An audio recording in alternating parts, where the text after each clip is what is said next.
તાજા સમાચાર તમારી ભાષામાં મેળવવા માટે ડાઉનલોડ કરો ગુજરાતી મિડ ડેની એપ। यह राज्यों के अंदर महामहिम राज्यपाल जी के अभिभाषण से इस सत्र की शुरुआत होती है। इसके अलावा वर्ष भर के लिए राज्य सरकार का बजट भी इसी सत्र के दौरान पारित होता है। अन्य विधायी कार्यों के साथ ही जनहित से जुड़े हुए, राज्य के विकास से जुड़े हुए महत्वपूर्ण मुद्दों पर भी सदन में चर्चा होती है। आज विधानमंडल के कार्रवाई प्रारंभ होने के साथ ही महामहिम राज्यपाल जी का महत्वपूर्ण अभिभाषण संवेद सदन को महामहिम राज्यपाल जी के द्वारा अपने अभिभाषण के माध्यम से संबोधन होगा। इसके उपरांत कल से महामहिम राज्यपाल के भाषण पर सदन में चर्चा भी होगी। 20 फरवरी को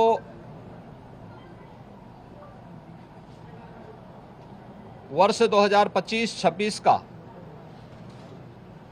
उत्तर प्रदेश का सामान्य बजट सदन में प्रस्तुत होगा।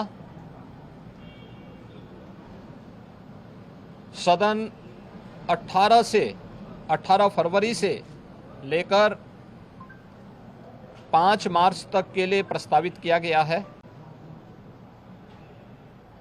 उत्तर प्रदेश के इतिहास में ऐसे बहुत कम क्षण आए हैं जब इतने लंबे समय के लिए सदन आहूत किया गया हो, लेकिन सदन की कार्रवाई सुचारू रूप से संपन्न हो, यह केवल सत्ता पक्ष का ही दायित्व नहीं होता है, बल्कि विपक्ष का भी उतना ही महत्वपूर्ण दायित्व बनता है।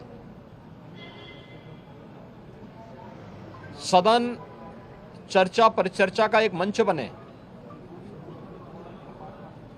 उत्तर प्रदेश के विकास को लेकर के डबल इंजन की भारतीय जनता पार्टी की सरकार ने पिछले लगभग 8 वर्ष के अंदर जो प्रतिमान स्थापित किए हैं वह अभूतपूर्व है। उसकी झलक अभिभाषण के माध्यम से भी और सदन के अंदर चर्चा परिचर्चा के माध्यम से भी देखने को मिलता है। उत्तर प्रदेश के परसेप्शन में आए हुए व्यापक बदलाव देश और दुनिया के द्वारा उत्तर प्रदेश को आकर्षण का केंद्र मानते हुए जो वर्तमान में स्थितियां दिखती हैं, स्वाभाविक रूप से हताश और निराश विपक्ष इन मुद्दों पे चर्चा करने से भागने का प्रयास करता है, सदन की कार्रवाई में बाधा पैदा करने का प्रयास करता है। विपक्ष अगर सार्थक चर्चा को आगे बढ़ाने में मदद करेगी तो मेरा अनुमान है कि यह एक बहुत अच्छा सत्र, बजट सत्र हो सकता है, जिसमें अगले 5 मार्च तक चलने वाली सदन की कार्रवाई को न केवल महामहिम राज्यपाल जी के अभिभाषण पर चर्चा करने और सभी सदस्यों को अपनी बात को रखने का, बल्कि सामान्य बजट और अनुदान मांगों पर भी चर्चा के साथ ही विधायी कार्यों को संपन्न करने के साथ साथ अन्य महत्वपूर्ण मुद्दों पर भी, जनहित से जुड़े हुए महत्वपूर्ण मुद्दों पर भी प्रभावी चर्चा का एक मंच सदन बन सकता है और माननीय सदस्यों को अपनी बात को प्रभावी ढंग से रखने का एक अवसर भी प्राप्त होगा। हम उम्मीद करते हैं कि हार की हताशा से परेशान विपक्ष अपनी इस खुन्नस को सदन पर नहीं उतारेगा, सदन की कार्रवाई को सुचारू रूप से संचालन करने में एक सकारात्मक योगदान की हम अपेक्षा करते हैं। और मैं सरकार की तरफ से आश्वस्त करता हूं कि जिस भी मुद्दे पर,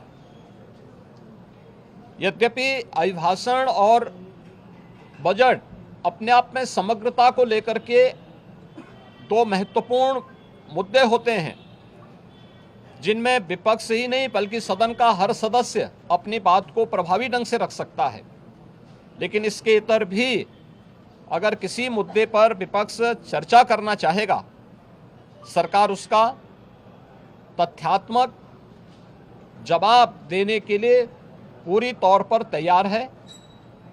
लेकिन हम चाहते हैं कि एक सार्थक चर्चा का मंच सदन बनने चाहिए। आरोप प्रत्यारोप या फिर असंसदीय आचरण से इस समस्या का समाधान नहीं हो सकता है।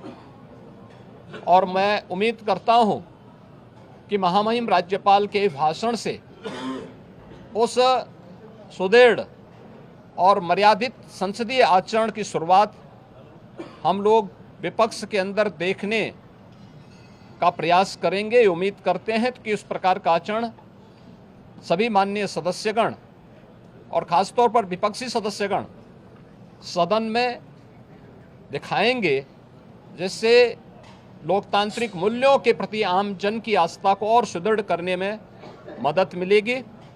मैं एक बार फिर से